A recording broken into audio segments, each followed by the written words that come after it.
Oui, bonjour à tous. Donc, bienvenue à ce webinaire qui est destiné au marché des bureaux. Donc, la question, c'est comment la métropole de Lyon se comporte face à la crise. Donc, un grand merci aux organisateurs qui ont réussi à passer en mode digital en quelques jours. Nous avons organisé un panel de différents acteurs du marché. Donc, nous avons Laurent Doya, qui est le directeur régional et qui est le directeur régional de DICAP Promotion et qui fait partie de la Fédération des promoteurs immobiliers. Ensuite, nous avons Alexandre Boba, qui est directeur de l'investissement en charge donc des investissements pour la structure Cofinance. Et puis, côté utilisateur, nous avons Marc-André Audisio, qui est le directeur régional de EY. Et puis enfin, moi-même, qui suis le directeur régional de CBRE et qui représente la Fédération des agents immobiliers, la FNAIM. Voilà, donc bienvenue à tous. Je vais passer en mode présentation. Je vais essayer de vous mettre la présentation. Je n'y arrive pas. 2 petites secondes. Hey.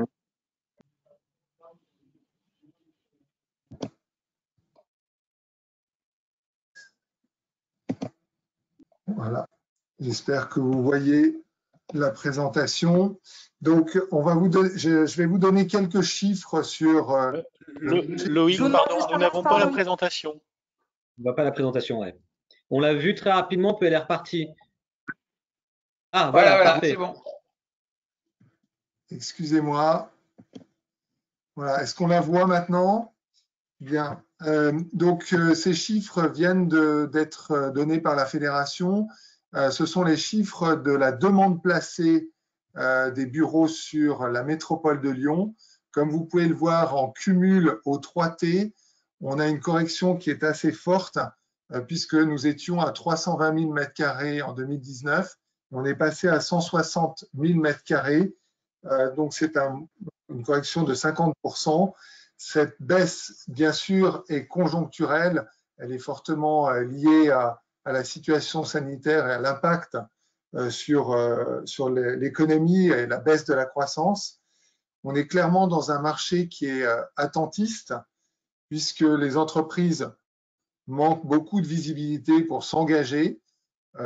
Les acteurs du marché ont beaucoup de contacts avec les utilisateurs, mais ça correspond plus à des demandes exprimées que de vraies décisions.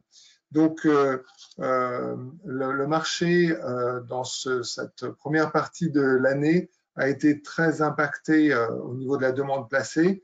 Néanmoins, on peut considérer qu'on avait un référentiel qui était très élevé, puisque comme vous pouvez le voir, 2018-2019 étaient des années qui étaient très élevées par rapport à la moyenne décennale qu'on voit apparaître en bas à droite, qui était à 190 000 m². Deuxième élément, c'est peut-être se projeter, c'est-à-dire que, comme je viens de l'évoquer, on est plus proche de la moyenne décennale, et donc on peut estimer que dans la projection pour 2020, on devrait arriver autour de 200-220 000 m² de demande placée.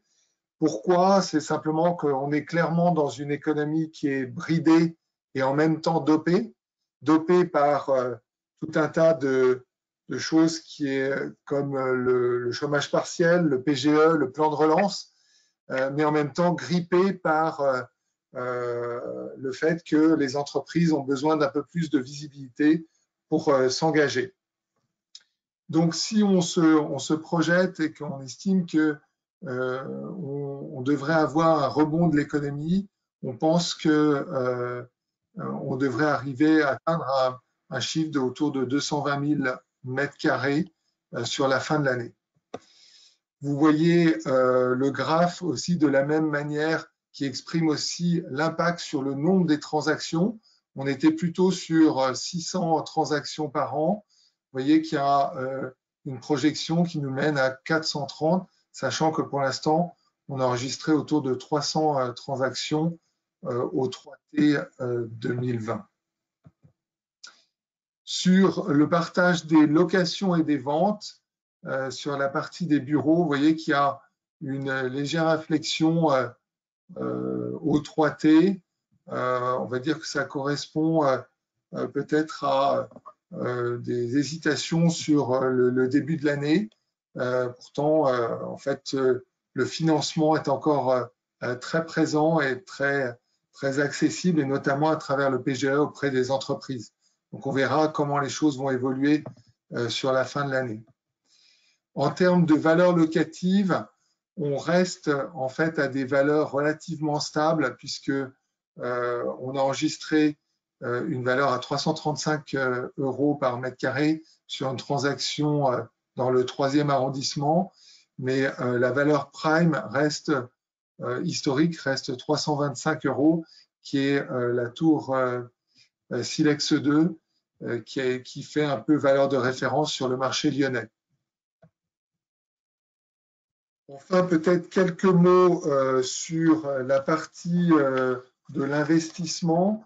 En termes de volume qui a été investi jusqu'au 3T, on a enregistré 640 millions sur la métropole lyonnaise.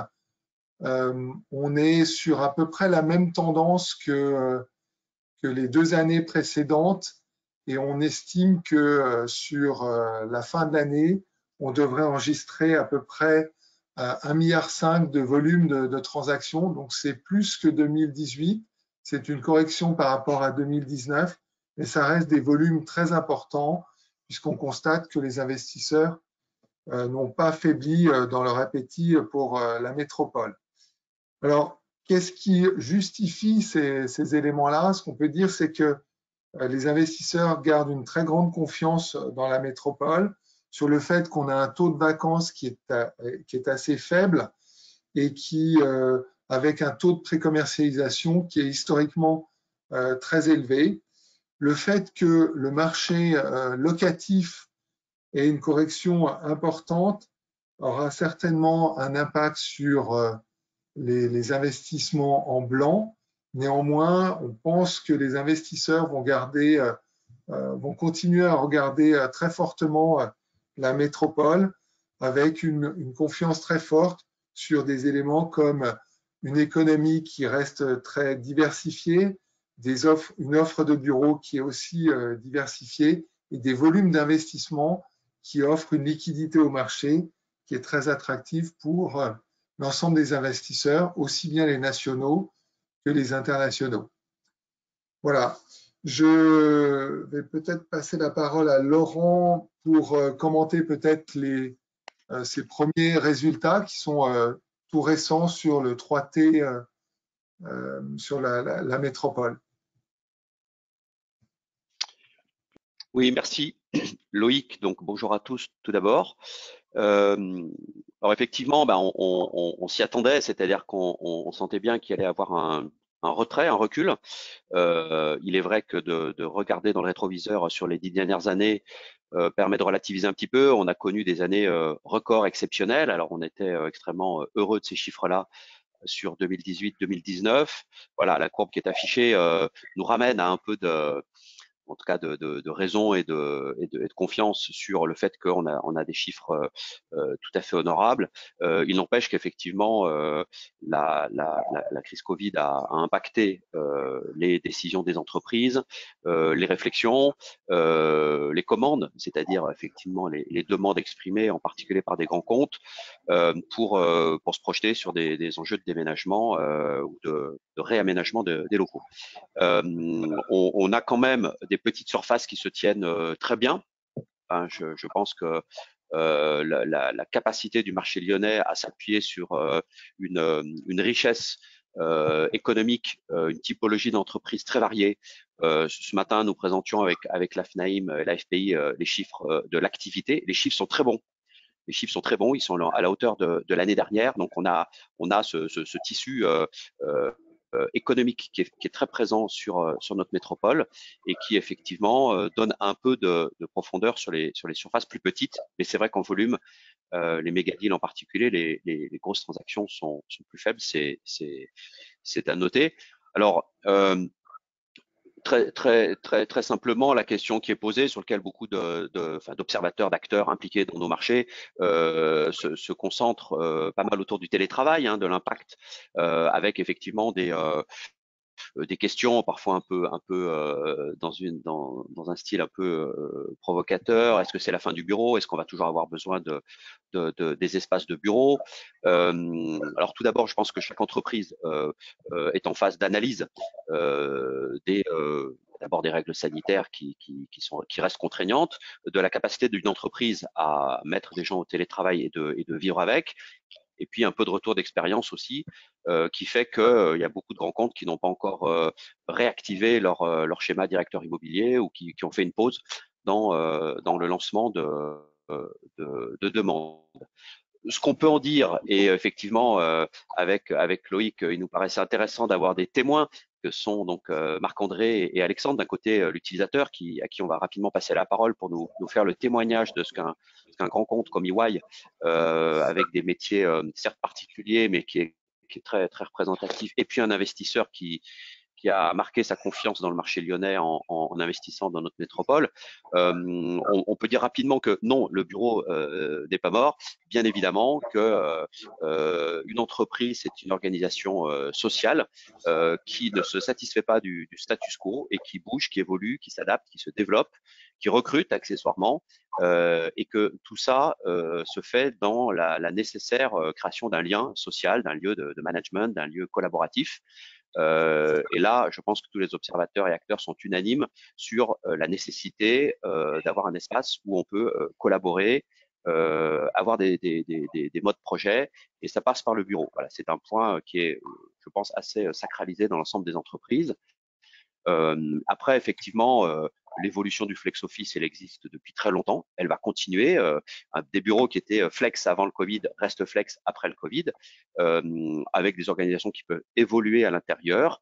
Peut-être des baisses de surface globalement, et encore à discuter. Il faudra attendre sans doute l'année prochaine pour voir l'expression nouvelle des demandes faites, en particulier par des grands comptes.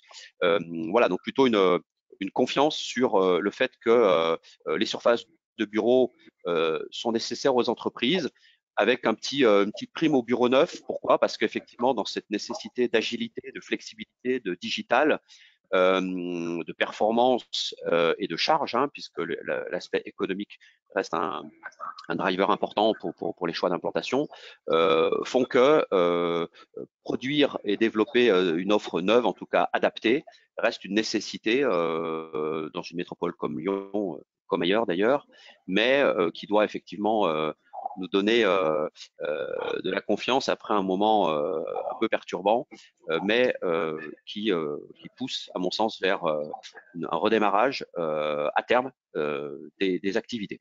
Alors, peut-être sans plus tarder, l'idée était de faire témoigner un utilisateur installé à la Pardieu actuellement, quartier dont on parle. Et il y a un autre sujet qu'on abordera peut-être en toute fin, c'est l'évolution des orientations politiques du nouvel exécutif sur la métropole.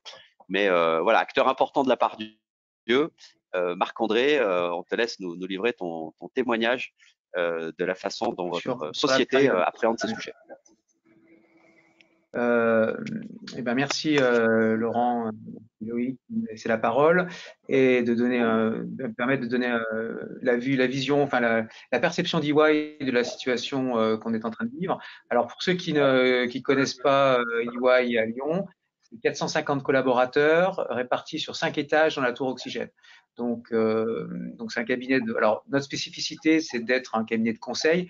Donc on n'est pas, donc je vais vous donner mon témoignage, on n'est pas forcément représentatif des autres secteurs que peuvent être du service, que peuvent être la banque ou l'assurance, ou alors les sièges implantés à la Pardieu des groupes de groupes industriels. Donc nous, on a une spécificité, c'est qu'on est 450 et une majorité de consultants, puisque nos effectifs se séparent en ce qu'on appelle les métiers de support et les consultants qui ont pour vocation de servir des clients et aussi d'aller chez les clients. Donc, on est une population un peu atypique de consultants.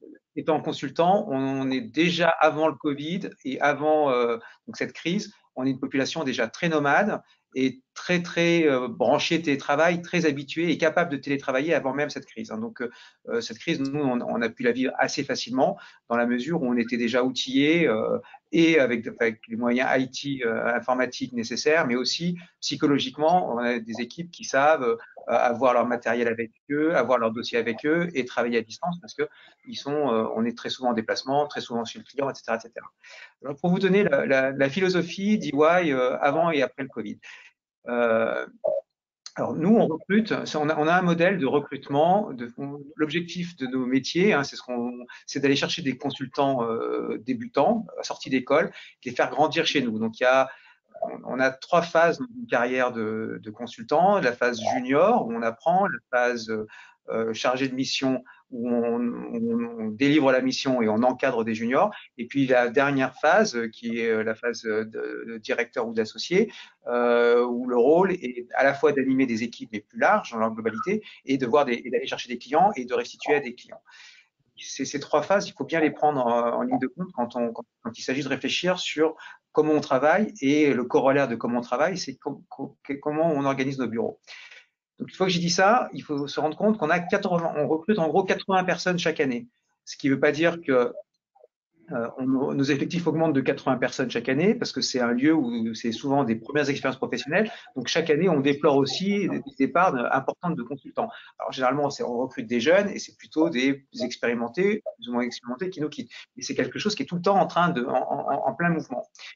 Une fois qu'on a dit ça, ce qui est important de comprendre, c'est que ces 80 personnes qu'on recrute, c'est des jeunes, et donc on est obligé, si on veut les séduire et avoir les meilleurs, notre objectif, c'est d'avoir des gens les meilleurs dans les écoles, des gens motivés, des collaborateurs motivés, qu'on forme et qui restent le plus longtemps possible. Si on veut arriver à les attirer, il faut être à la pointe en matière de ce qu'attendent ces nouvelles générations. Et ces nouvelles générations, ce qu'elles attendent, c'est un lieu de travail qui soit pas un lieu de travail cloisonné à l'ancienne, mais un lieu de travail collaboratif, où on peut échanger, se rencontrer, être formé, échanger, parce que c'est un point que je n'ai pas évoqué. EY, c'est 450 collaborateurs, mais sur 4 métiers. On a 4 métiers différents. On est un cabinet d'avocats, on est un cabinet de commissariat aux comptes et d'expertise comptable, on est un cabinet de conseil, et on est un cabinet de personnes dédiées à la transaction. Donc, c'est des métiers qui sont très différents, mais où on porte la même marque et on peut servir les mêmes clients. Donc, il est important qu'on échange et qu'on puisse se rencontrer. Donc, une fois qu'on a dit tout ça, avant même le Covid, on avait des projets d'amélioration de nos espaces qui étaient très, très forts, qui avaient donc 2 objectifs, c'est de séduire les jeunes, séduire aussi les plus âgés, améliorer notre façon de travailler, nos échanges, et aussi, et c'est aussi important, réduire notre empreinte au sol. Alors, dans le cas de Lyon, ce n'était pas réduire le nombre d'étages qu'on occupe, mais c'est être capable, à étage constant, d'absorber la croissance des années à venir. Si on avait déménagé, c'était une question qui s'était posée parce que là, on vient de re-signer le bail et Tour Oxygène. Si on avait déménagé, on aurait certainement déménagé pour des locaux plus petits dans un premier temps, quitte à prendre des locaux complémentaires pour la croissance. Mais donc, l'idée qui était quand même, avant le Covid, importante, c'était qu'on cherche à optimiser nos surfaces le plus possible en créant des lieux de vie les plus conviviaux possibles. Donc, il y a un terme que j'aime bien on appelle ça du home feeling, faire en sorte qu'il y ait une atmosphère de travail décloisonnée, avec un éclairage d'ambiance, avec des stations de travail hautes, basses, des salles de réunion, des salles pour s'isoler, et très très peu des salles de réunion bien sûr, mais très peu de bureaux et de moins en moins de bureaux pour permettre aux associés d'être au milieu d'une staff room et être proche des collaborateurs. Donc tout ça, c'était la tendance avant le Covid. Maintenant, est-ce que le Covid a bouleversé notre façon de voir les choses? Alors, pour revenir sur cette période qu'on a vécue, donc comme je vous l'ai dit, ça s'est très bien passé parce qu'on est du jour au lendemain, on a pu télétravailler parce qu'on a les outils pour ça. Une petite anecdote au passage, c'est qu'on a été, donc chez EY, on est souvent un petit peu en avance en matière de sécurité, etc. Donc, on était très en amont des décisions gouvernementales donc, très, très tôt, on a demandé aux collaborateurs de privilégier le télétravail. Bon, c'était facile de demander ça puisqu'ils étaient déjà équipés. Donc, très tôt, je pense 1 ou 2 semaines avant la décision gouvernementale là, du 16 ou 17 mars, je n'ai plus la date exacte en tête, on disait aux collaborateurs, vous n'êtes plus obligés de venir. On vous demande d'ailleurs, si possible, de ne pas venir et venez que quand c'est indispensable. Et moi, j'ai une équipe de proximité là, qui est à mon étage. Je n'arrivais pas à les faire partir parce que les collaborateurs voulaient venir, ils se sentent bien et ils se sentaient. Pour eux, c'était agréable de venir au bureau, c'est agréable de venir travailler au bureau plutôt que de se retrouver seul chez soi. Donc, ils ont eu beaucoup, beaucoup de mal à partir. on a travaillé de façon confinée. Et on a pu, pendant cette période, travailler sans aucun problème parce qu'on est habitué, parce que les équipes se connaissaient, etc. Ceci dit, ça n'a pas été, pour beaucoup d'entre nous, c'est pas un bon souvenir parce qu'il n'y a pas eu justement cet échange, cette convivialité. Et surtout, un point qui est pour moi fondamental. Alors, si on repart maintenant sur les 3 étapes d'un consultant, vous avez l'étape débutant, où on apprend son métier, l'étape chargé de mission, où on encadre des équipes, on délivre une prestation intellectuelle à un client, et puis l'étape ultime, associée au directeur, où on encadre des équipes plus larges et où on doit trouver des clients et rayonner sur la place, sur le marché. Si vous prenez la première strate, les débutants. Les débutants, ils ont besoin d'être formés. Très franchement, être formés au téléphone, par team, ou ou en envoyant un travail et puis en recevant une critique de son travail par email en disant là tu aurais pu mieux faire, là il faudrait faire comme ça, comme ça, c'est très très mal perçu. Et former quelqu'un et former des jeunes à distance, je pense que c'est juste impossible. Donc c'est une population qui, à mon avis, et la chance qu'on a eue pendant le confinement, c'est que notre site de recrutement, c'est on recrute plutôt en sortie d'école, donc en septembre. Et donc, du coup, quand on a été confiné en mars-avril, on n'avait plus de les débutants étaient déjà un peu formés. Donc, ils connaissaient nos outils, ils savaient déjà travailler avec nous. Donc, on n'a pas eu ce problème de formation. Mais si on devait être confiné au mois de septembre, là, maintenant, on aurait énormément de difficultés pour intégrer les jeunes. Donc, déjà, pour moi, cette partie travail flex, peut s'appliquer aux jeunes, mais de façon parcellaire, parce que je pense qu'on passe à côté de la partie formation, coaching, qui fait la force d'un cabinet comme le nôtre et qui permet aux jeunes de grandir. Après, si on passe à la deuxième strate qui est des chargés de mission, eux, leur travail, c'est bien évidemment de fournir la mission, mais c'est justement de former aussi ces jeunes et d'être derrière eux, de les coacher, de vérifier leur travail, d'être interactif.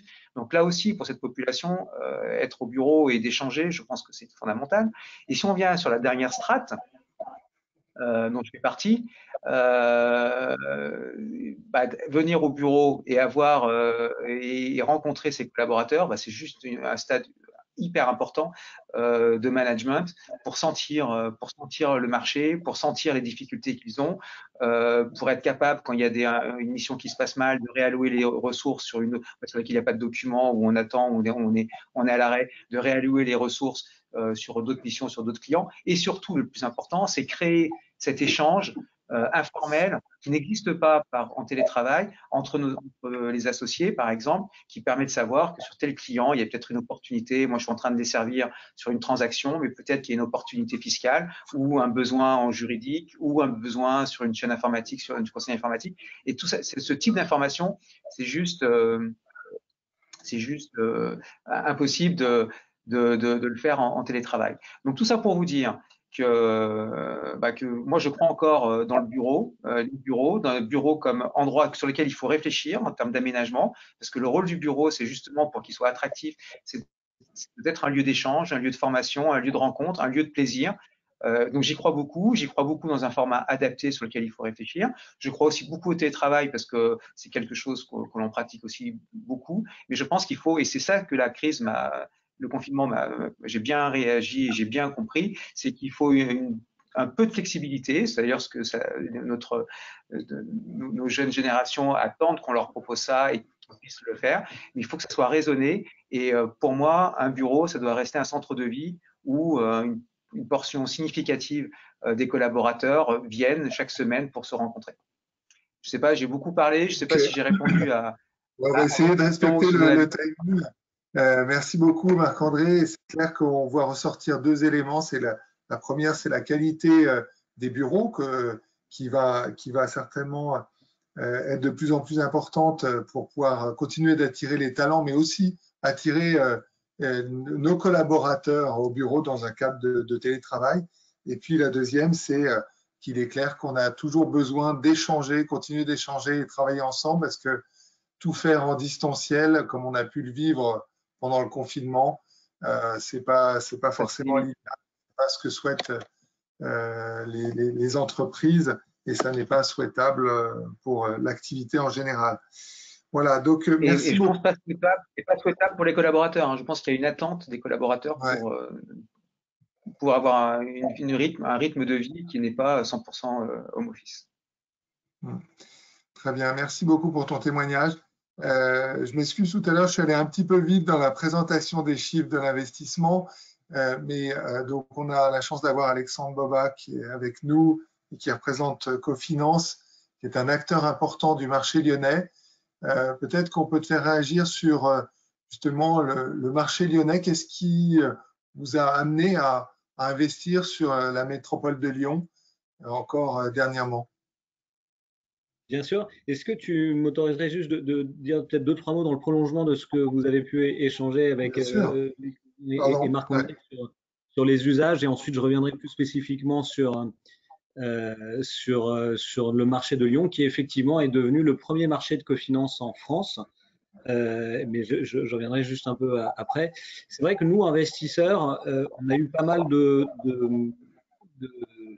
d'opinions qui ont pu être exprimées par certains en disant il y a eu un monde d'avant et maintenant on va vers le monde d'après. Les changements vont être radicaux. Dans les trucs un peu blunt, tu sais, un peu sévères qu'on a pu entendre, on a entendu la défense, c'est fini parce que la verticalité avec les problématiques de Covid aujourd'hui, mais demain d'autres potentielles pandémies ou risques en fait de contagion font que ce sont des objets moins pratiques et en plus un engorgement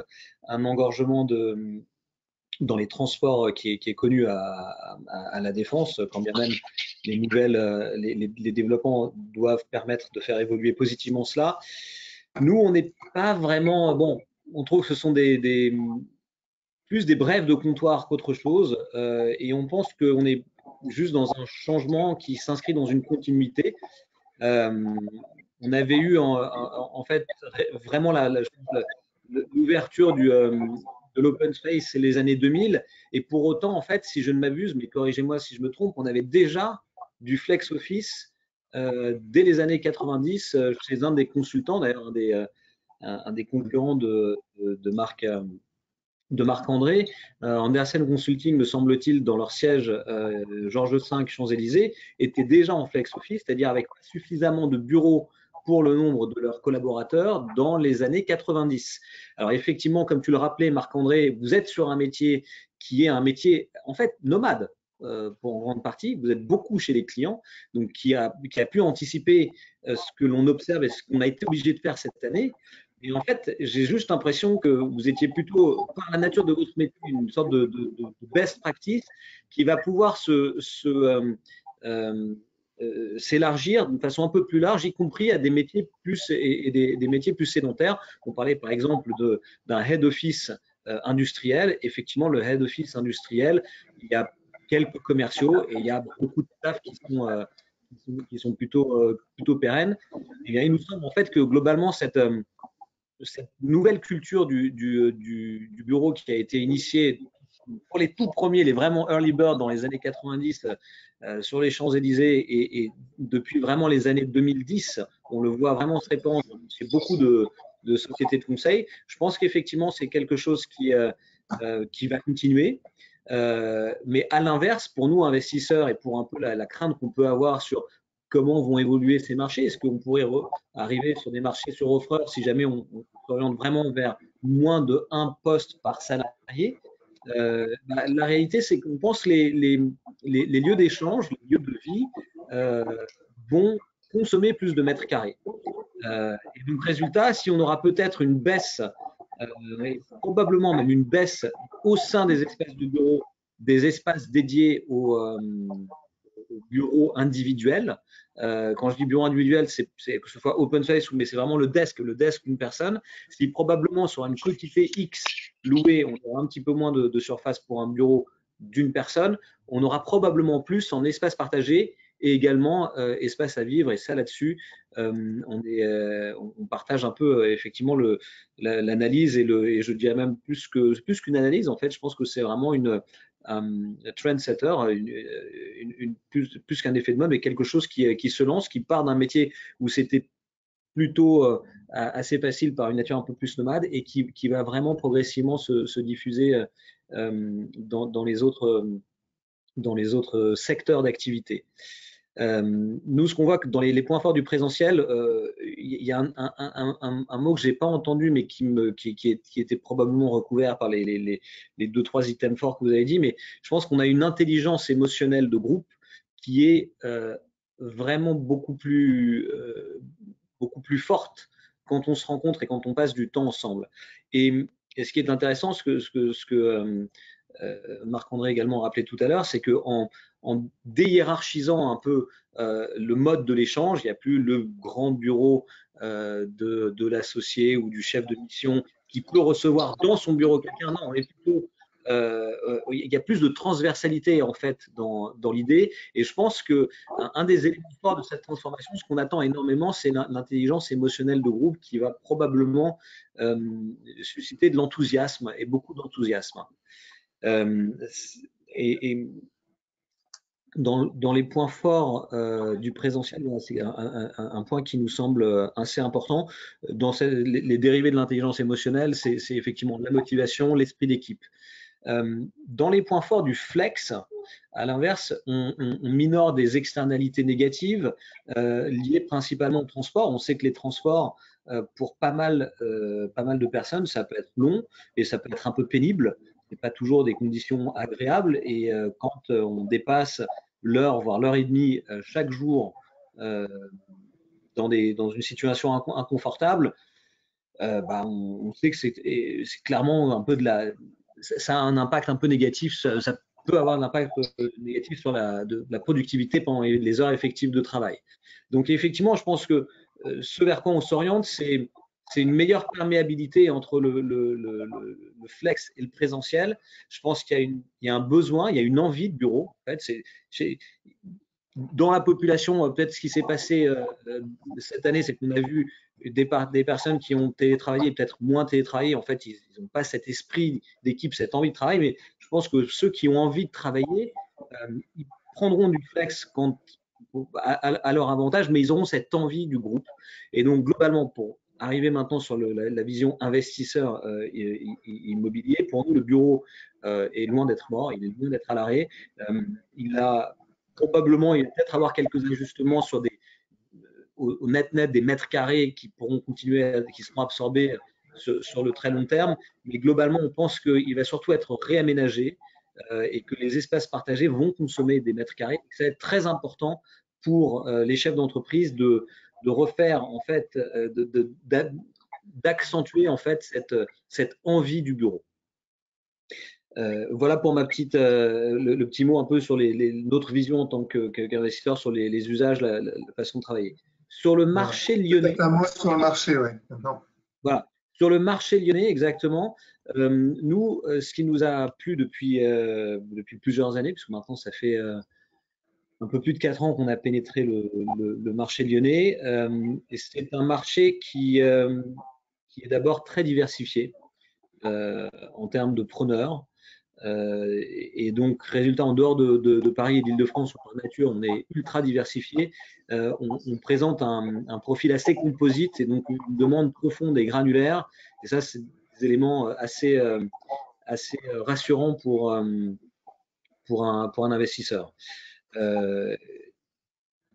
Ensuite, on a une taille de marché qui au-delà de la nature en fait des preneurs qui sont variés, on a une taille de marché qui est intéressante, et on avait un peu le sentiment que ce qui a plutôt été confirmé notamment ces 2 dernières années avec les volumes d'investissement, mais c'est que la France a cette image hyper concentrée à Paris, là où quand tu regardes, et on a un peu la même chose au UK, en revanche en Italie, en Allemagne, on a des marchés qui sont beaucoup plus diversifiés. On a effectivement des villes qui ont souvent un peu plus des tailles similaires, mais quand tu regardes le marché lyonnais, il est tout à fait comparable avec des villes du top 6 ou top 8 allemand, ou des villes du top 3, top 4 italien. Et donc, à cet égard, on se disait aussi que c'est un marché qui va continuer à séduire un peu plus d'étrangers.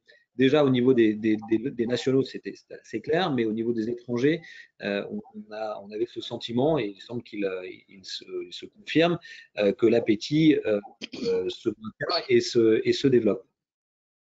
Donc c'est un petit peu ce qui a, ce sont deux éléments. Le troisième élément, c'est que en volatilité, ou alors, je ne sais pas si on peut parler de volatilité, mais en tout cas en élasticité des valeurs observées, à part Pardieu qui s'est vraiment enflammé, et tu montrais une courbe assez éloquente tout à l'heure sur le loyer prime, mais qui est le loyer prime à Pardieu qui a fait plus de 50% en 10 ans en fait. Hein, c'est un succès incroyable. L'élasticité est un petit peu moindre et donc quand tu arrives au milieu des années 2010, après, enfin en l'occurrence quand on est rentré nous sur le marché en 2016, marché lyonnais, tu vois qu'à Paris les valeurs ont vraiment bien augmenté. Pardieu également. En fait, on trouvait quand même qu'à Lyon, sur les marchés numéro 2 et 3 et 4, on va dire, et ben, on avait une élasticité un peu moindre à la hausse et on se disait, bon, si jamais on est sur un haut cycle, les petits chocs à amortir demain ou après-demain seront probablement moins importants que dans les marchés où la tension a été plus forte et si elle se relâche, l'élasticité à la baisse pourrait être un peu plus importante. Donc, ce qui nous a amené également à regarder le marché lyonnais, ce sont en fait ces marchés numéro 2, 3 qui présentent des profils de risque, ou en tout cas de risque et de retour assez avantageux.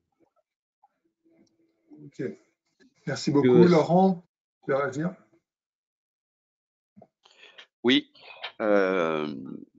Alors écoutez, moi je trouve ces témoignages tout à fait intéressants parce que c'est vous qui faites le marché. Alors avec nous, on essaye de développer des projets, d'inventer des immeubles, d'anticiper des évolutions. On a parlé du contenu des immeubles où effectivement il y a encore des choses à améliorer. Il y a sans doute des adaptations. On échangeait récemment sur quels sont les potentiels ou en tout cas les leviers d'amélioration des immeubles de bureaux, sur une plus grande encore flexibilité de ce qui se passe à l'intérieur. On citait l'exemple des salles de réunion qui parfois un peu figées. Ben là, il faut peut-être s'attendre à ce qu'elles puissent être n'importe où, qu'elles puissent bouger. C'est des problèmes de ventilation, des problèmes de flux d'air, de technologie. Le sujet de la localisation en particulier, le point qu'a évoqué Alexandre, c'est peut-être d'ailleurs l'occasion d'élargir un peu le sujet sur les orientations nouvelles qui peuvent être données par notre nouvel exécutif. Loïc, on s'était effectivement dit que ce serait sans doute intéressant d'avoir un échange là-dessus. On entend des choses au sujet de la Pardieu où l'offre serait diminuée. En production, hein. On entend des nécessités de rééquilibrage des territoires, de trajectoire carbone, effectivement, des enjeux importants, et de pouvoir offrir dans des périphéries. Alors périphérie, ça ne veut pas forcément dire en troisième couronne ou en dehors de la métropole, même si ce sont des sujets qui sont mis sur la table par le nouvel exécutif, d'avoir des choix. Alors on peut appeler ça du back office par rapport à de la Pardieu, on peut appeler ça de l'immobilier économique parce qu'on a une pression aussi sur les loyers qui va être forte. Hein. Les entreprises ont eu des difficultés de trésorerie, elles ont eu des contraintes économiques qu'elles vont devoir traiter, et effectivement des localisations un peu plus en dehors des hypercentres. Si l'offre se tarit par choix d'organisation et de planification, vont prendre effectivement du sens, vont prendre du sens pour les utilisateurs, les investisseurs. On a le sujet de la mobilité qui évidemment doit suivre ou plutôt même anticiper d'ailleurs, précéder les installations. Donc ça, c'est aussi intéressant de peut-être d'écouter nos témoins sur ces sujets. Alexandre l'a abordé un peu dans ses choix d'investissement. Tu parlais de secteur numéro 2, numéro 3. Côté utilisateur, peut-être, on connaît toutes les vertus d'un hypercentre comme la Pardieu, quartier d'affaires. Ce modèle de grand quartier d'affaires, locomotive, est en tout cas discuté aujourd'hui. Comment vous envisageriez ou pas de travailler par exemple ailleurs qu'à la Pardieu? Je peux répondre. parce qu'on a fait, nous on sort notre bail est arrivé à échéance il y a quelques mois, donc ça fait 2 ans qu'on réfléchit à l'après-tour oxygène, ou enfin en tout cas qu'est-ce qu'on pouvait faire après la tour oxygène. Et on a réfléchi à beaucoup de localisations dans Lyon, en fonction bien évidemment des projets qui se montaient. Hein, donc nos choix ont été contraints, mais il n'empêche qu'à chaque fois qu'on allait dans d'autres quartiers, on revenait sur la Part-Dieu, qui présente beaucoup, alors des inconvénients, mais beaucoup d'avantages. Et alors pour nous, c'est d'être proche d'une gare, de la ligne TGV, parce que bon, la France étant la France, on va quand même beaucoup à Paris, d'une gare aussi pour les collaborateurs, d'un nœud de transport en commun, d'autres entreprises de type tertiaire qui nous ressemblent, d'un quartier où les collaborateurs peuvent se loger facilement et devenir propriétaires pas loin de leur bureau. Voilà, tout ça, quand on a mis tout bout à bout, le centre et dans notre cas la Part-Dieu est devenu une évidence, et du coup on est resté, on a regardé d'autres projets, hein, dont Silex, mais la tour oxygène est restée number one dans nos choix. Effectivement, on voit bien que chez les utilisateurs, l'impact du télétravail a eu peut-être, vous avez eu cette réflexion très en amont, puisque vous avez été confronté effectivement à une réflexion et une décision juste avant finalement la crise sanitaire. Aujourd'hui, en fait, il y a pas mal d'entreprises qui étaient peut-être moins avancées dans cette réflexion-là, qui découvrent le télétravail pour partie, et qui du coup sont amenées à avoir le même genre de réflexion. Donc nous, c'est intéressant de voir comment est-ce que ça peut impacter l'utilisation de leur bureau. Et je pense que après des déclarations peut-être un petit peu excessives dans les médias, on revient finalement à un peu du terre à terre, avec des choses qui sont relativement logiques. Le fait de pouvoir travailler, se rencontrer physiquement. Donc voilà, c'est important quand même de le renoter pour montrer que ça correspond aux besoins des entreprises. Peut-être oui, pardon. Un petit mot éventuellement, Loïc, pour revenir justement sur les besoins et puis sur les nouveaux marchés éventuellement dont parlait Laurent. C'est que je pense qu'on pourrait cependant voir, et nous, il y a certains sites qui peuvent nous intéresser dans cet égard, mais sur des nœuds de communication intéressants, des nouveaux petits pôles tertiaires qui soient plus des tiers-lieux. C'est-à-dire que nous, on voit bien demain le head office d'une société ayant toujours pignon sur rue et qui devient de plus en plus un peu avec ses codes hôteliers du recevoir et un petit peu moins du bureau classique. Mais dans notre anticipation un peu de ce qui évolue un peu, le télétravail pour nous ne rime pas exclusivement avec home office, il rime également avec tiers-lieux. Et il y a certains groupes, en fait, IWG en est un, mais aujourd'hui, un des concurrents de Laurent qui a racheté récemment une boîte assez solide du coworking et qui commence à s'élever partout, commence à investir ces tiers-lieux. C'est-à-dire, on sort du coworking intramuros qui donnait du flex en fait à des entreprises, mais un flex localisé pour une task force à un moment X ou Y. Et demain, elle va pouvoir en fait offrir un maillage un peu différent et globalement en fait avec une sorte de passeport au sein d'une marque de cowork, avoir accès à des tiers-lieux qui soient pas à la maison, mais qui soient pas nécessairement en head office. Et résultat, dans cette nouvelle approche du bureau où on va toujours continuer à consommer le bureau, me semble-t-il en tout cas, portion importante de la semaine, il y aura aussi des jours où on pourra limiter ce que j'appelais tout à l'heure les externalités négatives, c'est-à-dire le temps un peu perdu pour rien de trajet, alors que sur une journée X ou Y, on sait que l'apport de l'intelligence de groupe au bureau est limité et on peut tout à fait, dans ces cas-là, réduire son temps de trajet avec un tiers-lieu proche de chez soi. Et donc, pour revenir sur ce que j'essaye de dire, c'est on va peut-être voir des petits tout petits hubs, enfin des tout petits clusters tertiaires autour d'un hub de transport, mais qui permettent en fait une première capillarité résidentielle et d'offrir des outils de bureau solides en télétravail, mais non home office. Moi, je ferais juste une remarque là-dessus, et pour faire le lien avec ce qui a été évoqué par Laurent sur la mobilité. C'est vrai que dans un marché parisien qui est, on va dire, 10 fois plus gros que le marché lyonnais, on peut tout à fait imaginer ces tiers-lieux, cette espèce de hub périphérique qui permettrait de faciliter en quelque sorte le travail des collaborateurs et puis disséminer peut-être parfois l'activité des utilisateurs. Après, dans un marché comme Lyon, c'est peut-être plus difficile de l'imaginer compte tenu des temps de trajet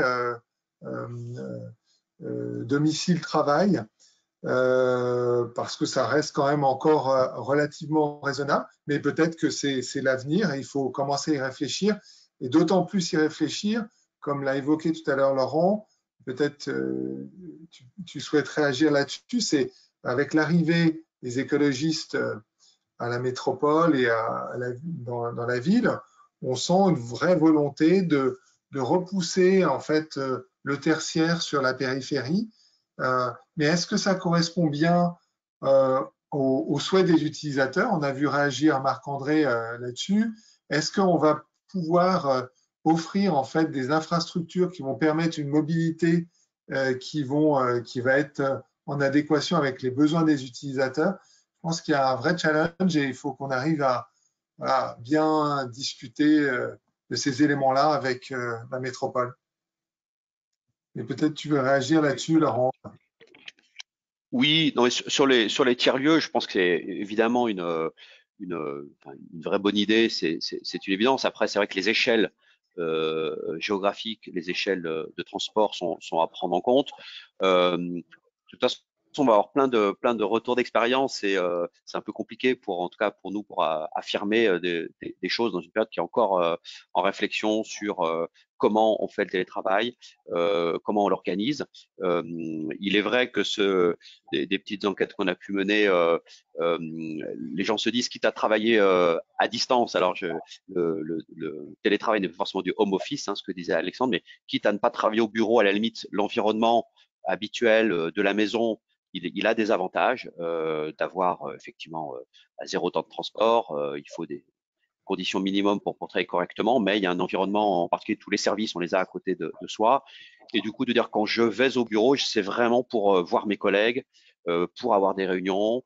J'ai peut-être moins besoin de services que ce qu'on imaginait avant, parce que finalement, les deux ou autres jours que je passe à domicile, je les ai autour de moi. Mais c'est évidemment un sujet qui doit être adapté aux tailles des métropoles. Après, sur le sujet, effectivement, et qui va toujours dans ce sens de tiers-lieux, c'est-à-dire des lieux un peu intermédiaires entre l'hypercentre et le domicile, si tant est qu'il y a beaucoup de gens qui habitent à l'extérieur de Lyon, il y en a qui habitent quand même à Lyon et en particulier à La Part-Dieu. Je me permets, je fais un petit pas en arrière. La Part-Dieu, ce n'est pas qu'un quartier d'affaires, c'est pas la Défense. Hein. Tout le plan, le projet Part-Dieu qui a été monté, développé, c'était pour effectivement corriger aussi sur le sujet de la mixité et amener du logement et des services, ce qui est en train de se faire. Enfin, c'était prévu dans les plans. Donc, je ferme cette parenthèse, mais La Part-Dieu, ce n'est pas la Défense et c'est un quartier mixte. Pour revenir sur effectivement cette activité décentrée, pour peut-être pas employer le mot de décentralisé, elle a cette limite ou cet écueil, c'est effectivement l'adhésion des utilisateurs, des investisseurs et puis les acteurs que nous sommes, Loïc, du conseil et de la promotion. Généralement, on essaie d'anticiper, en tout cas de suivre les désirata de nos clients. Donc c'est la limite de dire je vais aller là-bas par défaut parce que j'ai plus d'offres ailleurs. Donc, et puis il y a le temps, il y a la limite du temps. C'est-à-dire que nos métiers ont une particularité, c'est que entre l'idée d'imaginer et d'inventer un projet et sa livraison, il se passe 3, 4, 5, 6, 7, 8 ans. Alors, c'est la durée d'un mandat presque, mais c'est assez long pour fabriquer une offre. Il faut fabriquer du foncier, il faut fabriquer des projets, il faut que les mobilités suivent. Alors souvent, c'est mieux si elle y arrive avant, hein, comme on le disait précédemment. Donc il y a cette notion de la temporalité dans nos métiers qui est à prendre en compte. Et voilà, tous les acteurs que nous sommes, on accompagne les politiques de la ville et de la collectivité depuis des années. On continuera à le faire, mais il y a cette période transitoire, si transition il y a, et c'est ce qu'on peut imaginer, en tout cas entendre et comprendre aujourd'hui. Il va falloir bien accompagner les entreprises qui, une nouvelle fois, ne peuvent pas se satisfaire d'un status quo. Ce n'est pas propre à une entreprise de ne pas bouger. Donc, il va falloir bien gérer cette période où les projets vont reprendre, où les gens vont vouloir bouger, peut-être pour aller prendre plus petit d'ailleurs, avec de l'immobilier de qualité. Il va falloir gérer cette transition et ce timing pour ne pas laisser dans entreprises dans une pénurie d'offres qui pourrait arriver. D'ailleurs, en parlant de timing, en préparant cette discussion, on avait évoqué le carré de soie. C'est vrai que lorsqu'on a lancé le secteur du carré de soie, eh bien, ça a pris quand même beaucoup de temps et pourtant les infrastructures étaient présentes. Il y avait le tram, le métro, etc. Et donc, c'est vrai que quand la métropole a indiqué qu'il souhaitait développer ce secteur, ça a pris quand même un petit peu de temps et c'est maintenant un succès, mais ça a pris quand même pas mal d'années avant d'arriver à constituer quelque chose qui vit aujourd'hui avec du résidentiel, d'ailleurs beaucoup de mixité. C'est certainement un exemple intéressant de développement. Voilà, peut-être, je regardais le timing, à moins que vous ayez des réactions, mais je me tourne vers la Chambre de commerce pour savoir s'il y a des questions qu'on s'était réservées pour la fin, puisqu'il reste à peu près 5 minutes. Est-ce que vous avez des questions? A priori, pas beaucoup de questions. Je pense que les débats et les propos ont été clairs et compris de tous. Donc à ce stade, pas beaucoup de questions. Après, si des personnes souhaitent en poser, on vous les retransmet. D'accord.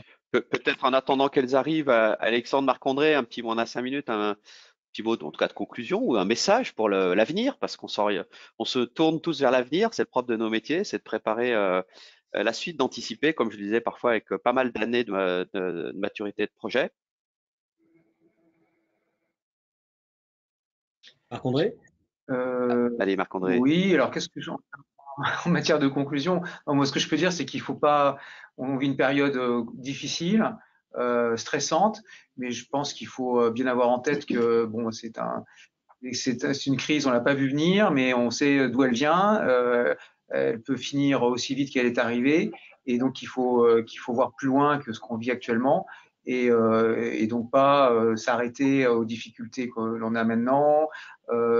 C'est pas parce que actuellement le télétravail fonctionne à peu près que c'est le mode pour l'avenir. Donc il faut voir loin, et donc ce qui fait que chez EY, par exemple, on continue à réfléchir à nos aménagements de locaux et à nos modes de travail. Donc bien avoir en tête que moi je suis assez confiant sur ce fait que cette crise, on l'aura oubliée, on va l'oublier, et qu'on reviendra sur qu'il faut en retirer le maximum en matière d'apprentissage sur le télétravail ou les modes de travail, mais qu'on revienne aussi sur les idées antérieures qui sont de créer de la convivialité dans nos locaux, et que le travail, c'est un lieu de vie, c'est un lieu d'apprentissage, c'est un lieu où on fait grandir les gens, où ils s'épanouissent, et c'est ça qui doit nous guider. Alexandre, je ne sais pas si vous voulez rajouter autre chose. Oui, un petit mot rapide pour conclure, mais effectivement, bon, en tant qu'investisseur, nous, on a un petit peu de vigilance dans les trimestres, semestres qui viennent, mais plus par rapport à une crise économique qu'à une crise du bureau en tant que tel, et également toujours en tant qu'investisseur qui produisons en fait du bureau ou qui détenons du bureau, mais qui peut être amené à évoluer. Tout à l'heure, Laurent rappelait qu'effectivement, je pense qu'on va avoir besoin de bureaux qui permettent plus de flexibilité technique et donc qui puissent avoir un capacitaire peut-être plus important sur pas mal d'espaces qu'il ne l'était auparavant. Et donc, en fait, c'est probablement des conceptions des conceptions de bâtiments qui seront un petit peu revues, des budgets CAPEX un petit peu plus importants. CAPEX, donc travaux de réinvestissement, ou dans la conception en fait du bâtiment, la flexibilité en fait que l'on souhaite pouvoir offrir demain pour être en phase avec le marché sera peut-être un petit peu plus cher à faire que ça ne l'a été quand on était sur un bureau très standardisé avec des grands plateaux d'open space et quelques salles de réunion. Moi, si je peux me permettre un mot de conclusion, ce que je dirais, c'est que s'il y a des utilisateurs qui nous écoutent, vous êtes nombreux à réfléchir en fait sur l'impact de cette crise et de ces nouveaux modes de travail. Et ce que j'aimerais dire, c'est que ne considérez pas que le fait de télétravailler de manière importante a un impact de 1 pour 1 sur votre organisation et sur vos besoins. Souvent, les jauges, elles sont plus élevées, donc ça nécessite d'avoir une étude approfondie de vos besoins, de faire référence à tout un tas de benchmarks qui feront que peut-être que vos aménagements, votre organisation va être amenée à évoluer, mais finalement, la réduction de vos espaces de travail sera probablement relativement marginal. Laurent, peut-être le mot de la fin. Alors, si je peux conclure, il reste 1 minute. Non, mais effectivement, soyons effectivement réalistes, objectifs. Il y a des difficultés. On le voit, les chiffres l'ont retranscrit sur un retrait de la demande placée, qui est un indicateur important.